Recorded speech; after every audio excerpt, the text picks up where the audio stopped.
নমস্কার সকলকে আরো একবার অনেক অনেক স্বাগত। ঠিক বাজেটের পরেই আমি উইকলি আপডেট নিয়ে এসেছি এবং ভিডিও সবার জন্য। সবার প্রথমেই তাই আমাদের যে সতর্কীকরণ রয়েছে সেই সতর্কীকরণটা আপনাদের সকলের সাথে শেয়ার করে নিই। শেয়ার বাজারে বিনিয়োগ সম্পূর্ণ ঝুঁকি সাপেক্ষ এবং উপযুক্ত প্রশিক্ষণ না থাকলে শেয়ার বাজার থেকে প্রফিট করা সম্ভব নয়।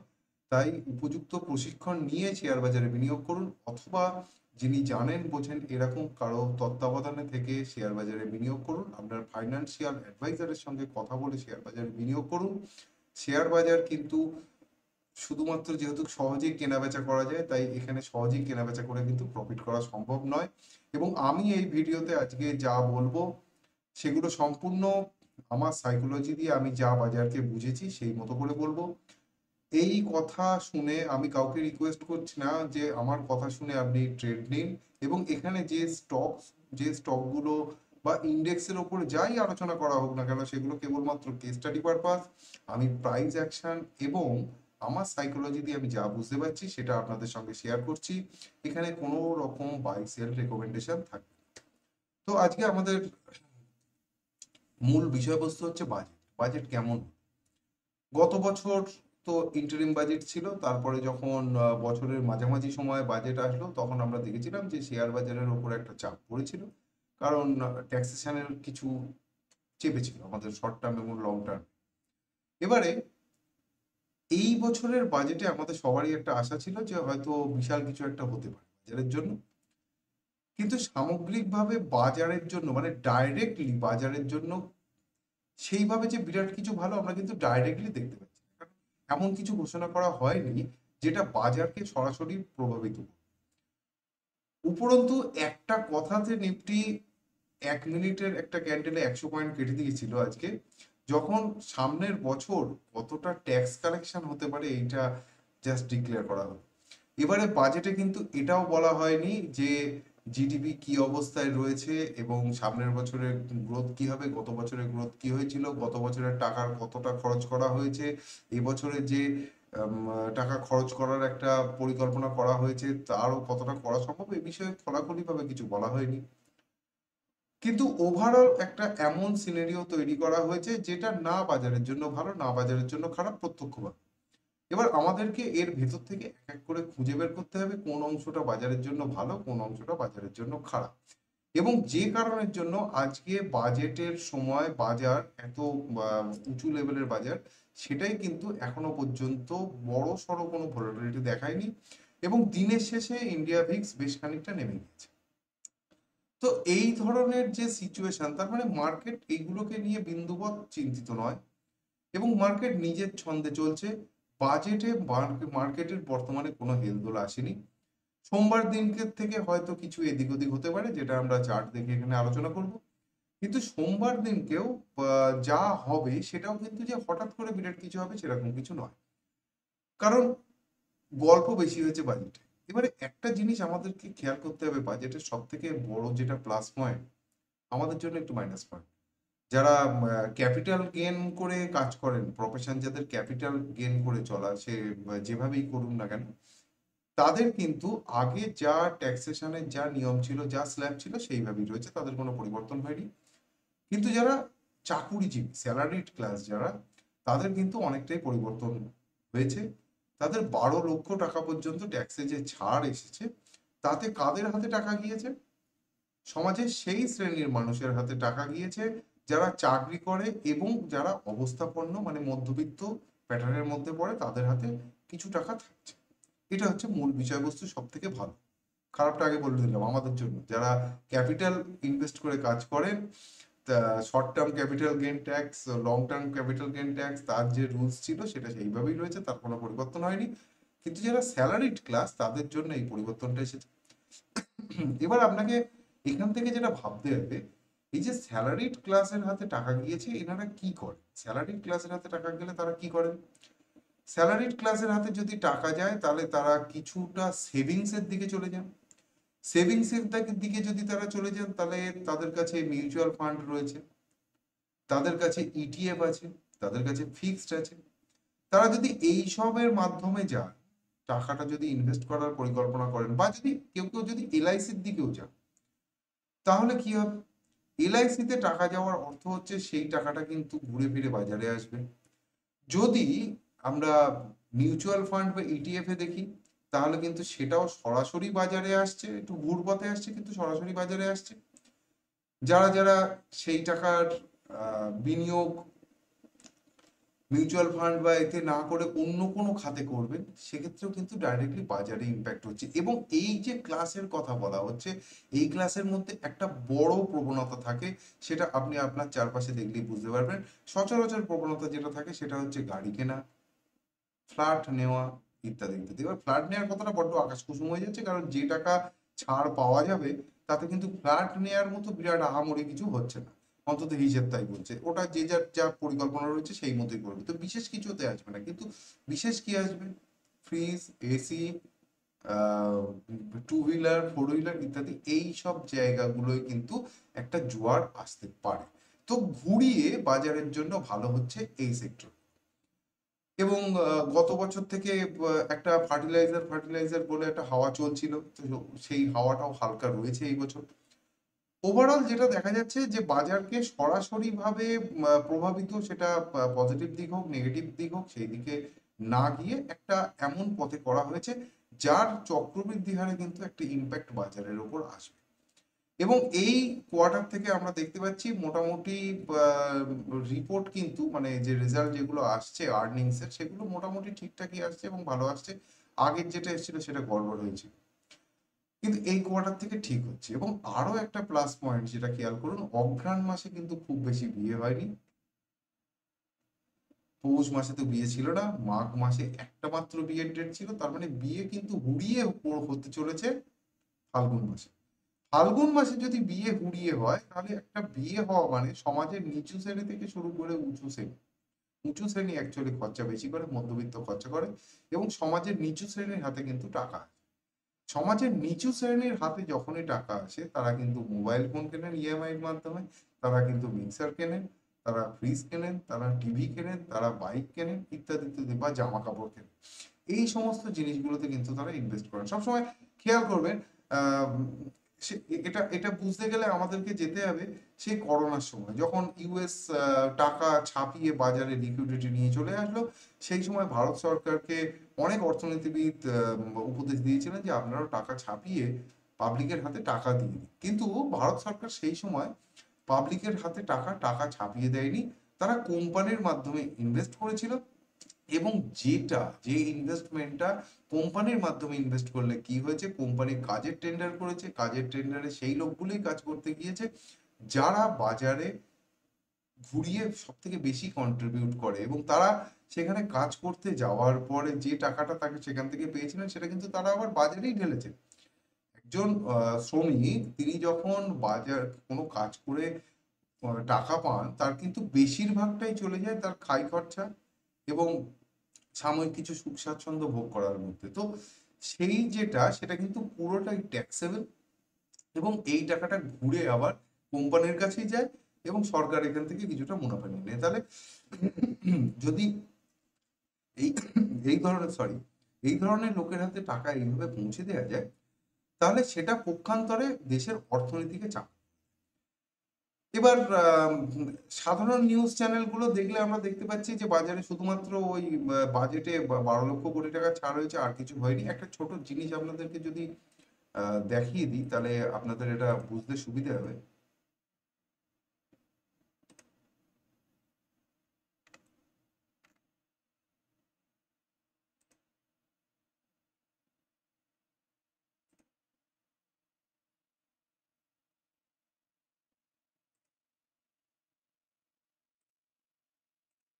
একটুখানি আমাদের দেখে নিতে হবে। হুম, একটু আগে খবরটা দেখছিলাম, কিন্তু এই মুহূর্তে দেখতে পাচ্ছি না, একটু খুঁজে নিই। চলো আমরা একসাথেই বরঞ্চ খুঁজে নিই তাহলে। হুম,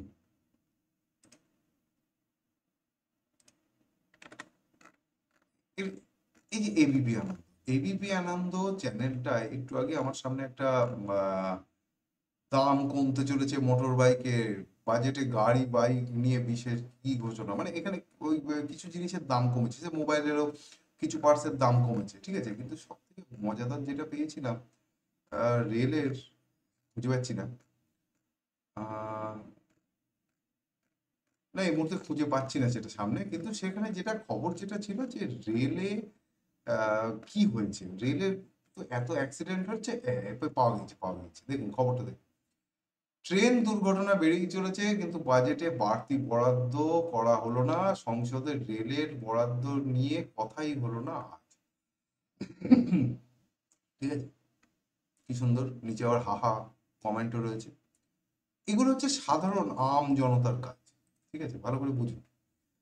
এই যে খবরটা এখানে চালনা করা হলো, তাতে হাহারি একটু রয়েছে, তাতে লাইকও রয়েছে, কেউ কেউ দেখবেন একে অন্যের পিছনে গালাগালি দিচ্ছে।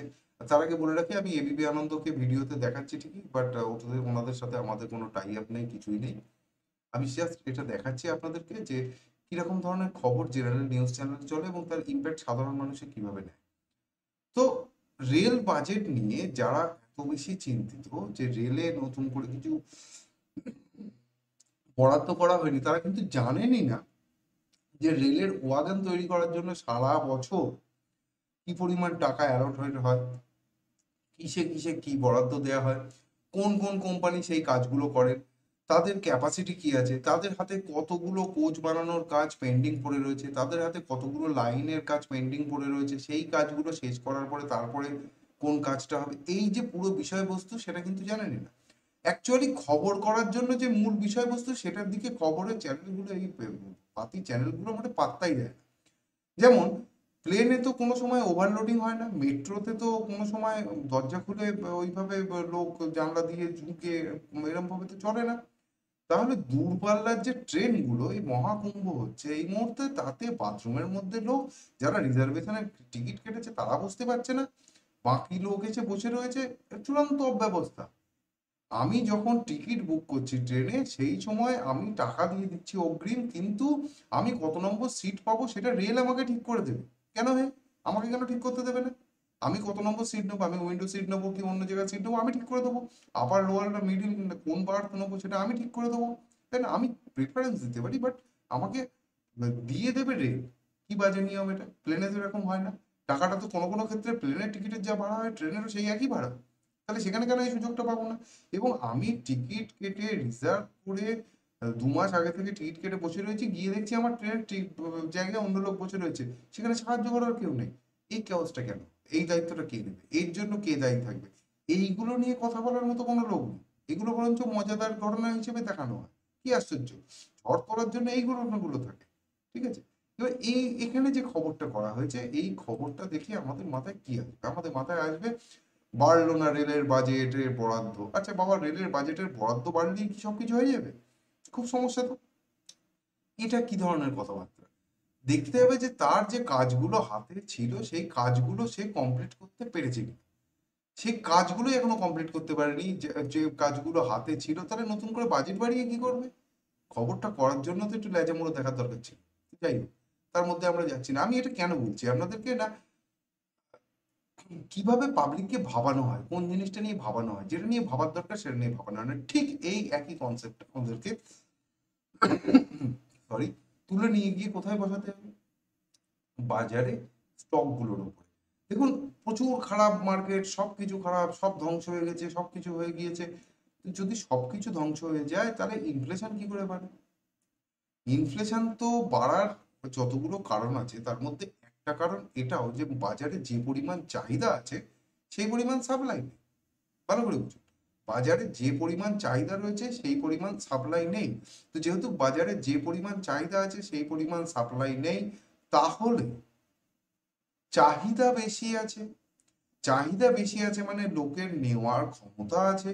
লোকের নেওয়ার ক্ষমতা আছে বলেই চাহিদা বেশি রয়েছে, সেই জন্যই দাম বাড়ছে। যদি লোকের ক্রয় ক্ষমতা না থাকে তাহলে চাহিদা বাড়বে না। যদি চাহিদা না বাড়ে তাহলে ক্রয় করার ক্ষমতা, তাহলে লোকে ক্রয় করতে পারবে না, তো দাম আপসে আপ কমে যেত। তাহলে ইনফ্লেশন হচ্ছে, তার মানে কিন্তু বাজারে চাহিদা আছে। চাহিদা আছে মানে লোকের কেনার ক্ষমতা আছে।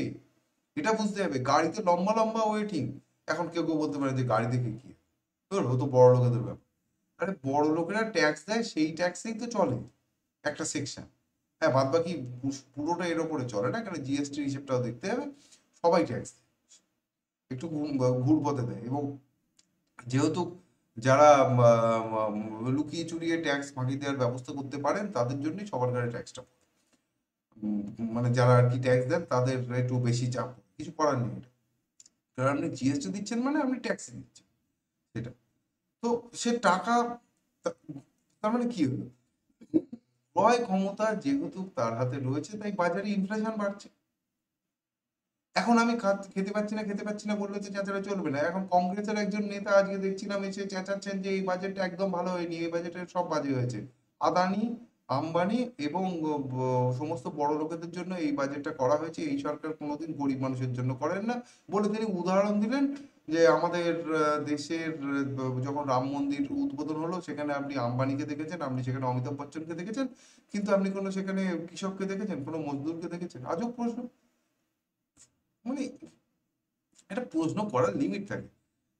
আরেকজন নেতা বললেন যে এ সব কোনো বাজে বাজেট, এটা শুধুমাত্র বিহারের জন্য বাজেট হয়েছে কারণ ওখানে ভোট রয়েছে বলে। ঠিক আছে, বিহার অ্যালাইন রয়েছে, বিহারের জন্য হয়েছে, দেশের বাইরের জন্য তো আর করেনি, দেশের জন্যই তো করেছে যা করেছে। তো ঠিক আছে, টাকা তো দেশের মধ্যেই রয়েছে না, তাতে অসুবিধা কি রয়েছে? এতে এরকম না যে আমার পার্টির যে ছেলেগুলো রয়েছে সেইগুলোর যা করেছে যাই হোক না কেন, তাকে তাকে দিয়ে আমার পাইয়ে দেওয়ার রাজনীতি করতে হবে, যেটা দেখে আমরা অভ্যস্ত হয়ে গেছি। এরকম তো বিষয় নয় এখানে, তাই না? কিন্তু বাজেটে তার মানে ঘটনা যেটা ঘটেছে সেটা হচ্ছে সরকার এটা বুঝতে পেরেছে যে পাবলিকের হাতে টাকা আছে, এবং এই কুম্ভ মেলা থেকে একটা প্রদেশের লোক প্রচুর টাকা কামিয়ে নিয়েছে, একটা এরিয়ার লোক। এবার শুধুমাত্র সেই প্রদেশ না, কুম্ভ, আমি তো একটু আগে বলছিলাম বিয়ের কথা, যে ফাল্গুন মাসে প্রচুর বিয়ের তারিখ আছে, এটা ইকোনমিতে বড় বুস্ট করবে, কারণ সেখানে একদম পুরো প্রান্তিক লোকের হাতে টাকা। ঠিক একইভাবে এই যে কুম্ভ মেলাটা হয়েছে, আপনি মনে করতে পারেন যে শুধুমাত্র উত্তরপ্রদেশে একটা ভালো ইনকাম হয়েছে একটা সার্টেন এরিয়াতে, কিন্তু শুধুমাত্র উত্তরপ্রদেশে নয়, সারা দেশের অর্থনীতিতে একটা অনুদান এসেছে। আমি এখানে দেখছিলাম যে আমাদের এখান থেকে কুম্ভ মেলায় সাধারণত 8 জন করে যদি যান তাহলে তাদের গাড়ি ভাড়া লাগছে ওরকম 28,000 টাকা মতো। 8 জনের বসে যাওয়ার গাড়িতে ভাড়া লাগছে 28 থেকে 30 হাজার টাকা মতো।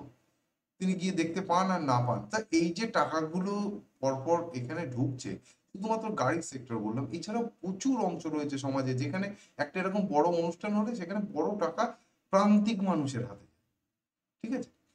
কারণ আদানি আম্বানি কিন্তু লেবার হয়ে বাঁশে উঠে বাঁশ বাঁধে না।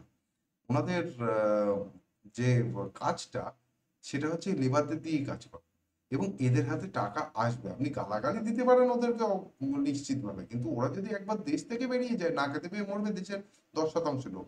এই যে 20 লক্ষ কোটি টাকা, 20 লক্ষ কোটি টাকা, যে সরি ভুল বললাম, আহ, যাদের 12 লাখ টাকার বেশি যাদের ইনকাম আছে, 12 লাখ টাকার বেশি যাদের ইনকাম রয়েছে, তারা কারা? অর্ধেকের বেশি আমাদের রাজ্যে অন্তত সরকারি কর্মচারী, অর্ধেকের বেশি কি 80% সরকারি কর্মচারী ট্যাক্সের আওতায় পড়বে না, সিএ গুলোর মাথায় হাত পড়বে, যেদের ইনকাম ট্যাক্সের ক্যালকুলেশন করতে হবে না। এটাও দেখতে হবে তো, সিএ গুলোর মাথায় হাত পড়বে যে এতগুলো সরকারি কর্মচারীর, যে যাদের আমরা ইনকাম ট্যাক্সের হিসেব করে দিয়ে যাও 2,000 5,000 যে টাকায় নিতাম না কেন, একটা বড় অংশ বাদ চলে গেল, তো সিএ গুলোরও আর্থিক অবস্থা খারাপ হবে এতে। তাহলে বড় লোকের আর্থিক অবস্থা খারাপ হলো। আর এই যারা এই পরিমাণ টাকা অ্যাকচুয়ালি পান, তারা কারা? তাদের অধিকাংশই কিন্তু আইটি সেক্টরে কাজ করা লোক, বা কোনো কোম্পানির কোনো উচ্চ পদে রয়েছে। আপনি আদানি আর আম্বানিকে বলছেন, বাদ বাকি কোম্পানিগুলোর নাম বলছেন না, বাজাজও বলতে হবে, এখানে বাজাজের বিভিন্ন সেক্টর আছে সেগুলোকে সব বলতে হবে। হ্যাঁ, আপনাকে এলএনটি বলতে হবে, এদের সমস্ত এর নাম করতে হবে যাদের উচ্চ পদে যারা রয়েছে, ঠিক আছে? তো এদের এই যে ছাড়টা পেয়েছেন, তারা অ্যাকচুয়ালি সমাজের সেই শ্রেণীর লোক যারা বাজারে ইনভেস্ট করে। বাজারে কিভাবে ইনভেস্ট করেন? বিভিন্ন জিনিস কেনাকাটা। এখন একটা গুজরাটি লোকেদের গল্প আছে, গুজরাটি লোকেরা কিন্তু যদি আপনি তাদের হাতে ওরকম কিছু টাকা দিয়ে দেন, তারা ধাতু কিনে নেয়। তারা ফাটকা বাজারিতে ধাতু কিনে নেয়, কিছু পেলো না, লোহা কিনে নিল খানিকটা। কেননা লোহাটা সে যখন আবার পরে বেচে দেবে, তখন লোহার দামটা কিছু না হলেও বাড়বে। লোহাটা 5 বছর পরে বেচলে লোহার দাম বেড়ে যাবে। তামা 5 বছর পরে বেচলে তামার দাম বেড়ে যাবে। সোনার আমাদের বাঙালিরা একটুখানি সোনার উপর প্রতি কাতর, কিন্তু বাদ বাকিগুলো ধাতু তো ধাতুই, ধাতুর দাম তো চিরকালই বেড়েছে, কমেছে কমেছে এরকম তো হয়নি। কিন্তু সাধারণ মানুষ কি কেনে? বাইক, ফ্রিজ, এসি, এনারা এই যেগুলো কেনেন তার রিসেল ভ্যালু কিছু হয় না, কিন্তু এতে কোম্পানির লাভ হয়। ঠিক আছে, তো চলুন আমরা এবার একটা কাজ করি, আজকে বাজারটাকে দেখি সামনের সপ্তাহে বাজার কেমন চলতে পারে। কারণ ওভারঅল বাজেটের যে সিনারিও আমরা পেয়েছি সেটা ঘুরপথে বাজারের জন্য ভালো। ঠিক আছে, চলুন শুরু করছি আজকের যাত্রাপথ। আবার এবিপি আনন্দের মুখ দিয়ে শুরু করলাম, বন্ধই করে দিলাম। এটা এটা খোলা রয়েছে Avenue super mart daily chart. এটার অ্যাকচুয়ালি উইকলি চার্ট দেখতে হবে। উইকলি চার্টে এভিনিউ সুপার মার্ট কিন্তু একটা দুর্দান্ত জায়গায় রয়েছে, এবং আমার ধারণা মোটামুটি এই 4,300ই ধরি, 4,300 এখন রয়েছে 3,984, 4,300 পার করার পরে এভিনিউ সুপার মার্টে একটা বড় সড়ো আপমুভ হতে পারে, তার একটা সম্ভাবনা তৈরি হয়েছে।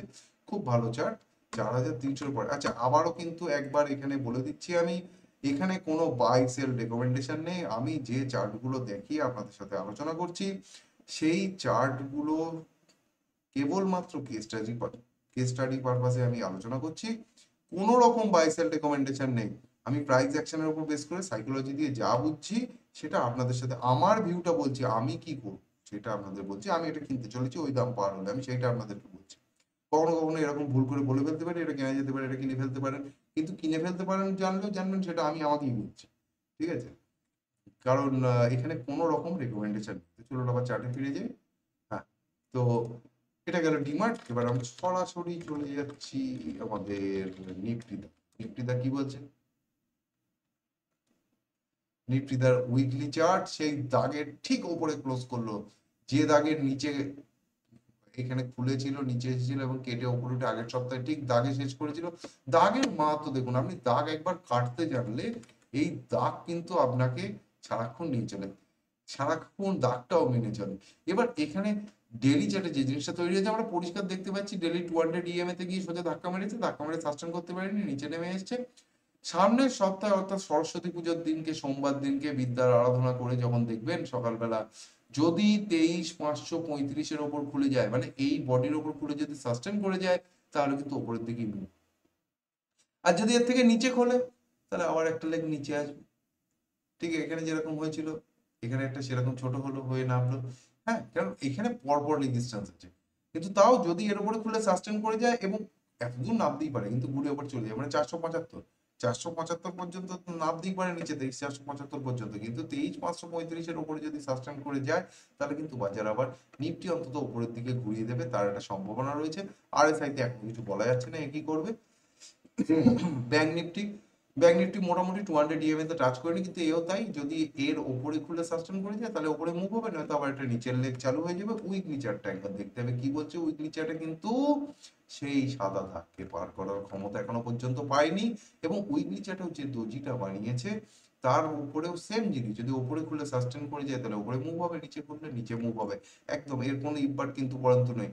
আর খুব বেশি যেটা অসভ্যতম বলবো সেটা হচ্ছে সাইড ওয়েজ হয়ে একই জায়গায় আবার একটা দোজি বানানো, তার চান্স আছে 5%, কিন্তু ওপর আর নিচে আইদার সাইডে মুভ হওয়ার চান্স সব থেকে বেশি রয়েছে। ইউএসডি আইএনআর পুরো একটা ফ্ল্যাগ বানাচ্ছে এখানে দাঁড়িয়ে। আগের সপ্তাহে এই ক্যান্ডেলটায় খুব খুশি হয়েছিলাম, কিন্তু এই সপ্তাহে আবার অখুশি হয়ে গেলাম, তার কারণ টেনে আবার উপরে দাঁড় করিয়ে রেখেছে। এখনো পর্যন্ত এর কোনো ঠান্ডা হওয়ার লক্ষণ নেই। কি সুন্দর ভিক্স, ভিক্স এখান থেকে ধারামসে পড়লো, আজকে সকালে আবার সেম জায়গায় খুললো, আবার ধারামসে পড়লো। কি করলো? দুদিন একই কাজ করলো, আগের দিন বন্ধ করে দিলেও যা হতো আজকেও তাই হয়েছে। এবার গত সপ্তাহে আমি বলে দিয়েছিলাম যে এর ওপরে যদি টিকে থাকে তাহলে ওপরের দিকে যাওয়ার সম্ভাবনা রয়েছে, নয়তো কিন্তু নিচে আসবে, নিচে এসছে। তো ভিক্স একদম ন্যাচারাল, ভিক্স নিয়ে কিছু বলার নেই। গোল্ড, ও লাভলি গোল্ড, গোল্ড মোটামুটি এই ক্যান্ডেলটা বাজে, এটা খুব পচা মতো একটা ক্যান্ডেল করেছে, এই ক্যান্ডেলটা আমার পছন্দ হলো না। 83,350 পার করেছিল আজকে, এই ক্যান্ডেলটা আমার পছন্দ হলো না, এটা খুবই দুষ্টু মার্কা ক্যান্ডেল। যদি সামনের সপ্তাহে এরও তাই, যদি ওপরে খুলে যায় তো ভালো, তাহলে কিন্তু গগনচুম্বী মুভ হবে, তা না হলে কিন্তু নিচে আসবে। সিলভার বেরোতে পারলো না এই মুভে, তো সিলভার একটু পরে বেরোবে, একটু পরে যখন বেরোবে তখন এরকম একটা আবার সুইট মুভ দেবে, আবার একটা সুইট মুভ হবে। ঠিক আছে, দেরি করছে, ভালো করেছে, অসুবিধা নেই। ক্রুড অয়েল ওখান থেকে পড়ে লেভেলে রয়েছে, এই সপ্তাহে আবার ওঠার একটা সম্ভাবনা রয়েছে, দেখা যাক। উঠলেও এখানটাতেই আবার গিয়ে রেজিস্ট্যান্স পাবে। ন্যাচারাল গ্যাস, এই যে গ্যাপটা দিয়েছে এটা মোটেই ঠিক করেনি, উইকলি চার্টে গ্যাপটা নেই, গ্যাপটা আছে ডেলি চার্টে, এবং এক্সাক্ট 200 ইএমএ তে এসে সাপোর্ট নিয়েছে। ন্যাচারাল গ্যাস এখানে উঠতে গিয়ে উঠতে পারলো না, এখান থেকে ঘুরে আবার সেকেন্ড টাইম করবে, কিন্তু এখানে এখন ট্রেড করা টু টাফ, এখানে ট্রেড করা খুব কষ্টকর হবে। ডাও বাবা কালকে শেষ করেছে খুব একটা খতরনাক টাইপের ক্যান্ডেল নিয়ে। একটা জিনিস আমি আগের সপ্তাহে আপনাদেরকে বলেছিলাম, এইখানটায় যদি আটকিয়ে যায় সেটা কিন্তু মারাত্মক হবে ডাওয়ের জন্য, কারণ উইকলি চার্টে এটা ডবল টপ তৈরি। এইখানে আটকালে আরএসআই কিন্তু ডাইভারজেন্স আছেই। এখন যদি উইকলি চার্টে এখানে আটকিয়ে নিচে নামা শুরু করে, তাহলে কিন্তু এইটা নেক লাইন, এইটা কাটা 41,900 কাটার পরে কিন্তু পপাত ধরনের ধরে দাম করে পড়বে। কিন্তু এও সেই একই ধরনের ক্যান্ডেল বানানো হয়, সামনের সপ্তাহে উপরে খুলে গেলে উপরে একটা বড় সড়ো মুভ দেবে। নাসডাক এখনো পর্যন্ত কারেকশনের বিন্দুবৎ সম্ভাবনা এখানে দেখাচ্ছে না, কারণ উইকলি চার্টে খুব সুন্দর রয়েছে, ডেলি চার্টে একটা সাইডওয়েজ কারেকশন চলছে। তো নাসডাকও ঠিক আছে। এবার আমার একটা পছন্দের স্টক আছে, তার নাম হচ্ছে বোম্বে ডাইন। বোম্বে ডাইনের যদি আমরা মান্থলি চার্ট দেখি, তাহলে আমরা দেখতে পাবো যে বোম্বে ডাইন একটা সুন্দর সাপোর্টের জায়গায় চলে এসেছে, এবং এই সাপোর্টের জায়গায় থাকার জন্য এখান থেকে একটা আপমুভের সম্ভাবনা রয়েছে। যদি কেউ উপরে কিনে থাকে, তাহলে একদম টপে যদি কেউ কিনে থাকে, তাহলে এটা হচ্ছে তার অ্যাভারেজ করার একটা জায়গা, খুব সুন্দর জায়গায় রয়েছে বোম্বে ডাইন, খুব সুন্দর জায়গায় রয়েছে। আরো একটু নিচে কিন্তু নামতে পারে বোম্বে ডাইন, এখান থেকেও কিন্তু 20 টাকা মতো নেমে আসতে পারে, 10 টাকা 20 টাকা, কিন্তু তাতে ভয় পাওয়ার কিছু নেই, বোম্বে ডাইন একদম ঠিক রয়েছে। দেখা যাবে 2025 শেষ হওয়ার আগে বোম্বে ডাইন এখন যে রেট রয়েছে 4 গুণ উপরে উঠে দাঁড়িয়ে রয়েছে, ঠিক আছে। আমাদের বাজারের বড় ভাইকে যদি আমরা দেখি, তাহলে কি আছে, রিলায়েন্স। রিলায়েন্স মোটামুটি উইকলি চার্টে এমন একটা জায়গায় এসে দাঁড়িয়ে রয়েছে, এর কারেকশন কমপ্লিট করতে এখনো কিছুদিন সময় লাগা উচিত। এই যদি ঝপ করে এখান থেকে একটু নেমে চলে আসতো, এইখানেও যদি নেমে আসতো 1,000, বা এইখানেও যদি নেমে আসতো এই জায়গাটা, এই হাই এর এখানটা, 1150-60 নেমে আসলে খুব ভালো হতো, খুব ভালো হতো, দুর্দান্ত জায়গা ছিল বাই করার। কিন্তু এই বেটা টাইম ওয়েস্ট করার জায়গায় দাঁড়িয়ে রয়েছে। যদি আমরা এইচডিএফসি ব্যাংকে দেখি, তাহলে এইচডিএফসি ব্যাংকও কিন্তু একটা অপূর্ব সুন্দর জায়গায় এই মুহূর্তে দাঁড়িয়ে রয়েছে। এখান থেকে ব্রেকআউট দিয়েছিল, সাস্টেন করতে পারে, নিচে এসছে, এবং এই জায়গাটা কাটার পরে কিন্তু এইচডিএফসি ব্যাংক 1710 পার করার পরেই কিন্তু এইচডিএফসি ব্যাংক উড়ে বেরিয়ে চলে যাবে। আমার মনে হচ্ছে হয়তো সামনের সপ্তাহে এইচডিএফসি ব্যাংক একটা বড় সড়ো মুভ দিলেও দিতে পারে। তো এই সঙ্গে আমাদের একটুখানি কোটাকটাকেও দেখে নিতে হবে। কোটাকের উইকলি চার্ট পরপর 3 সপ্তাহ দাঁড়িয়ে রয়েছে এবং একটা আইল্যান্ড বানিয়ে রেখেছে। যদি এটা নিচের দিকে কাটে না, তাহলে কিন্তু কোটাক একদম ধ্রামসে পড়বে, প্রচুর নেমে যাবে। আর যদি এখান থেকে গ্যাপ দিয়ে বেরোয়, তাহলে সেটা পুরো রানওয়ে গ্যাপ হিসেবে নেবে, এবং কোটাক অল্প কয়েকদিনের মধ্যে এখান থেকে যদি গ্যাপ দিয়ে বেরিয়ে উইকলি চার্টে যদি বেরোয়, যার সম্ভাবনা আমি 60% দেখতে পাচ্ছি, তাহলে কিন্তু কিছুদিনের মধ্যেই 3,000 টাকা দাম হয়ে যাবে। এখান থেকে যদি গ্যাপ দিয়ে বেরিয়ে যায়, তাহলে কিন্তু কিছুদিনের মধ্যে কোটাকে 3,000 টাকা দাম হয়ে যাবে। এখন 1,910 টাকা দাম চলছে, এত বড় একটা মুভ আসার সম্ভাবনা এখানে তৈরি হচ্ছে। ঠিক একইভাবে যদি গ্যাপ দিয়ে আবার নেমে যায় না, তাহলে কিন্তু হয়ে গেল, মাথা চাপড়াতে হবে, কিছু করার নেই। এবার আমাদের একটু সার দেখতে হবে। ফ্যাক্ট ফ্যাক্টের চার্ট বলছে এখনো পর্যন্ত সেরকম কিছু হওয়ার এতে নেই, বেরোনোর এখনো দেরি রয়েছে। যদি আমরা এনএফএল দেখি, এনএফএল তো একই জায়গায় ল্যাথ খেয়ে পড়ে রয়েছে, সেরকম কোনো পরিবর্তন এখনো নেই। তবে চার্টের স্ট্রাকচার খুব সুন্দর, এখানে এখানে এখানে একটা সেই হেড অ্যান্ড শোল্ডার মতো দেখা যাচ্ছে, যার নেকলাইনের এই অলরেডি ব্রেকডাউন হয়ে গিয়েছে। কারণ এর যদি আমাদেরকে নেকলাইন টানতে হয়, তাহলে নেকলাইনটা মোটামুটি এখান থেকে যাচ্ছে। তো এখান দিয়ে গেলে কিন্তু গত 2 সপ্তাহ আগে এখানে একটা ব্রেকডাউন হয়েছে, এবং যে ব্রেকডাউনটা হয়েছে তারপরে এই সপ্তাহে ঠিক সেইখানে গিয়ে ধাক্কা খেয়ে উপরে উঠতে পারেনি। এইটা কেটে উঠলে প্যাটার্নটা নেগেটিভ হয়ে যাবে, এবং তখন ওখান থেকে আমরা ওপরের দিকে মুভ দেখতে পাবো। আর নয়তো নিচে যদি নামে, এত দূর পর্যন্ত নেমে আসতে পারে, 80-এর আশপাশে কিন্তু নেমে আসার সম্ভাবনা রয়েছে, যেটা একটা দুর্দান্ত বাইরে বাইরে দুর্দান্ত বাইরে। কেননা মান্থলি চার্টে একদম নেয়ার জায়গায় রয়েছে এনএফএল নামক স্টকটা। আমি তো নিচ্ছি, আমি তো সুন্দরভাবে এটাকে নিয়ে উপভোগ করছি। কিন্তু আজকে একটা স্টকের খুব নাম দেখছিলাম, যেটা হচ্ছে বাটা ইন্ডিয়া। তো বাটা ইন্ডিয়া, আচ্ছা বিএসসি খুলেছে ওই জন্য, ওটা সেই সেই সময় একটা ট্রেড হয়েছিল, ফ্রিক ট্রেড, যার জন্য বাটা ইন্ডিয়ার চার্ট ওরকম হয়ে গিয়েছে। তো বাটা ইন্ডিয়ার কিন্তু যা মান্থলি চার্ট রয়েছে, তাতে বাটা ইন্ডিয়ার এই মুহূর্তে কোনো ওপরের দিকে বড়সড় মুভ হওয়ার সম্ভাবনা আমি অন্তত দেখতে পাচ্ছি না। আগামী কয়েক বছরের মধ্যে বাটা ইন্ডিয়া কিন্তু ল্যাব খেতে খেতেই যাওয়া উচিত। তাও যদি বাটা ইন্ডিয়া কিনতে হয়, আজকে খুব ভালো মুভ হয়েছে, খুব ভালো দুর্দান্ত মুভ হয়েছে উপরের দিকে, কিন্তু তাও যদি কিনতে হয় 1650 পার করার পরে কেনা উচিত, তার আগে একদম কেনা উচিত নয় বাটা ইন্ডিয়া। যদিও আজ খুব মানে জুতোর খবর যতবারই দিদিমণি দেখাচ্ছিলেন ততই লাফালাফি করছে। আমরা এলআইসি যদি দেখি, এলআইসি নিয়েও একটা খবর তো এসেছে। এলআইসির চার্ট দেখুন খাস্তা হাত, আমাদের এখানে একবার এর ফিবোনাকিটা টানার দরকার আছে, তাহলে জিনিসটা বোঝা যাবে কোথায় এসে দাঁড়িয়েছেন বাবু। বাবু এইখানে এসে দাঁড়িয়েছেন এবং এত দূর পর্যন্ত স্বাচ্ছন্দ্যে নামতে পারে, অর্থাৎ 720-30 হলে তবু একটা নেয়ার চিন্তা করা যেতে পারে। এই মুহূর্তে এখানে যে হেড অ্যান্ড শোল্ডার আমরা এনে ফেলে দেখলাম কাত হয়ে রয়েছে, সেই হেড অ্যান্ড শোল্ডার কিন্তু এখানে অলরেডি হয়েছে এবং যার টার্গেট হচ্ছে 900-1200। তো 900-1200 মানে এখান থেকে আপনি 300 পয়েন্ট যদি বিয়োগ করেন তাহলে 600-ই আসার কথা। বাবা, তো শেষ হয়ে যাচ্ছে ছেতে ছেতে। এখানে দেখেছেন একটা ইনভার্স হেড অ্যান্ড শোল্ডার হয়েছিল, যার ব্রেকআউটের ফলে এই মুভটা হয়েছিল, ঠিক এখানে একটা আবার হেড অ্যান্ড শোল্ডার তৈরি হয়েছে। তো এলআইসি গাদায় যেতে পারে, কারণ অন্তত তার এজেন্ডা তাকে সেই দিকেই নিয়ে যাচ্ছে, সেটাই ভালো করছে, উচিত। আর একটা স্টক আছে, এটাও সরকারি company, new India assurance. New India assurance এখানে একটা হচপচ মতো বানিয়েছিল, বহুদিন ধরে এরকম ল্যাব ট্যাব খেয়ে উঠে এখানে দাঁড়িয়েছে, এটা কিন্তু একটা দুর্দান্ত জায়গা কেনা। কিন্তু এটাও যদি আমাদেরকে কিনতে হয় তাহলে অল্প কোয়ান্টিটি কিনে স্টপ লস রাখতে হবে। স্টপ লস বেশ খানিকটা নিচে রাখতে হবে, 129-এ স্টপ লস থাকবে। 129 কাটলে এখান থেকে বেরিয়ে যেতে হবে, বাট বিফোর দ্যাট এখানে স্টপ লস এখানে আসতেই পারে, এখান থেকে ঘুরে যেতেই পারে, এটা স্টপ লস রাখাটা উচিত হবে না। 129 স্টপ লস রেখে এটাকে কেটে যেতে পারে, কারণ এখানে একটা ডবল বটমও তৈরি হওয়ার সম্ভাবনা দেখা দিচ্ছে, একটা ভাব আছে, ঠিক আছে, ভালো স্টক আছে। তো এরকম বাজারে যদি আমরা খুঁজি তাহলে আমরা রকমারি স্টক কিন্তু দেখতে পাচ্ছি। এবার অন্য ইন্ডেক্স গুলো একটু দেখে আসি। নিফটি মিড ক্যাপকে যদি আমরা দেখি,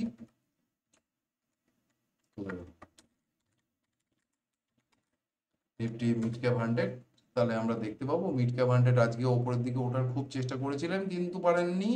নিচে দুখানা সেম সাইজ সেম ক্যান্ডেল বানিয়েছে দুখানা, মানে গতকালকে যদি বন্ধ হয়ে যেত তাতেও কিছু যেত আসতো না, আজকে সারাদিন ধরে যা করেছে, কি আশ্চর্য টাইপের স্টক।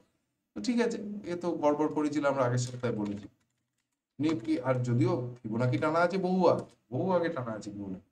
স্মল ক্যাপের খেলাটা দেখুন, স্মল ক্যাপ কিন্তু এই যে হালকা ট্রেন্ডটা রয়েছিল নিচের দিকে, তার একটা সুন্দর হ্যামার বানিয়েছিল। এরকম বড় পলতেযুক্ত হ্যামার এগুলো কিন্তু বাজারে কাজ করে, তারপরে এটা দোজি বানিয়েছে। যদি দোজির ওপরে সাস্টেন করে যায় তাহলে কিন্তু স্মল ক্যাপ এখান থেকে আবার ওপরে ব্রেকআউট দিয়ে দেবে এই হ্যামারের জোরে, আবার এই হাইতে তুলে নিয়ে চলে যাবে। ঠিক আছে, যদি দোজির ওপরে টিকে থাকে, অর্থাৎ যেখানে শেষ হয়েছে 16,979.75, মানে 16,980, এর উপরে যদি টিকে থাকে সামনের সপ্তাহে উপরের দিকে, তাহলে পুরো টেনে নিয়ে চলে যাবে, সোমবার দিন কি খেলা দেখিয়ে দেবে মিড স্মল ক্যাপ। ঠিক আছে, এবার মাইক্রো দেখতে হবে, মাইক্রো কি করছে। মাইক্রো ক্যাপ ওই সেম দেখুন একটা হ্যামার বানিয়েছে, কি অপূর্ব হ্যামার।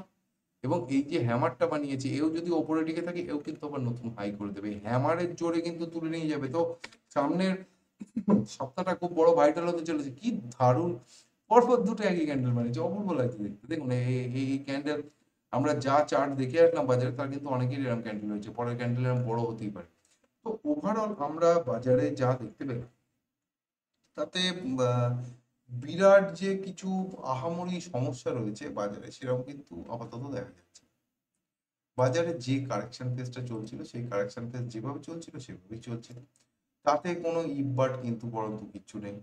এবারে যে কারেকশন ফেজটা চলছে সেই কারেকশন ফেজটা শেষ হওয়ার জন্য আমরা দেখতে পাচ্ছি যে বাজারে যে টাকাটা ঢালা পড়বে, সেই টাকাটা আসতে এখনো 2-3 মাস মতো সময় আছে। তার কারণ এই কুম্ভ মেলার যে টাকা তারা তো আগে ইনকাম করেছে, তারপরে বাড়ি যাবে, বাড়ি গিয়ে তারপরে তারা কয়েকদিন পরে সেটাকে নিয়ে গিয়ে কেনাকাটা করে আবার মার্কেটে টাকাটা কন্ট্রিবিউট করবে। সে যাই করুক, কিছু না কিছু করুক, টাকা তো আর থাক থাক করে সাজিয়ে রাখবে না। আর যদি থাক থাক করে ব্যাংকেও সাজিয়ে রাখে, হ্যাঁ ব্যাংকে নিয়ে গিয়ে যদি টাকা জমা দিয়ে চলে আসে তাহলে কি হবে? ব্যাংকের কাছে ক্যাপিটাল বাড়বে, ব্যাংক আবার লোন দেওয়া শুরু করবে বেশি বেশি করে। এমনি তো আরবিআই টাকা খানিকটা ঢেলেছে। তো ওভারঅল যেটা দেখা যাচ্ছে, বিয়ে থাওয়া, কুম্ভ মেলা এইসব করে আর 2-3 মাসের মধ্যে বাজারে কিন্তু একটা কেনাকাটার বাজার চলতে আসছে। এমনি পৌষ মাস তো বাজার প্রত্যেকবারই ঝোলায়, কারণ পৌষ মাসে কিছুই থাকে না, বাজার সিং করি। তো এবারে যেটা হচ্ছে সেটা হচ্ছে কিছুদিনের মধ্যে বাজারে বড়সড় লিকুইডিটি আসার একটা সম্ভাবনা দেখা যাচ্ছে। আর অলরেডি যা আমাদের এসআইপি চলছিল সে তো নাচতে নাচতে চলছে। সুতরাং বাজার নিয়ে মন্দার এই মুহূর্তে আমি অন্তত কোনো কিছু দেখতে পাচ্ছি না। খুব ভালো ভালো স্টক খুব ভালো ভালো রেটে পাওয়া যাচ্ছে। যদি ওপরে কেনা থাকে তাও রিল্যাক্স, 3 মাসের মধ্যে দাম চলে আসবে। দাম চলে আসবে কি, প্রফিট চলে আসবে প্রচুর। আর যদি নিচে কেনা থাকে বা এখন কেনেন তাও ভালো। তো এই আমাদের আজকের বাজেট অধিবেশন নিয়ে আলোচনা। আশা করছি ভিডিওটা ভালো লাগলো। আর নিচে কমেন্টে লিখে দেবেন যদি কোনো কারেকশনের দরকার হয়। সবাই ভালো থাকুন, সুস্থ থাকুন এবং শেয়ার বাজারে বুদ্ধি খাটিয়ে প্রচুর প্রফিট করুন, এই শুভকামনা জানিয়ে আজকের ভিডিও এখানেই শেষ করছি। জয় গুরু।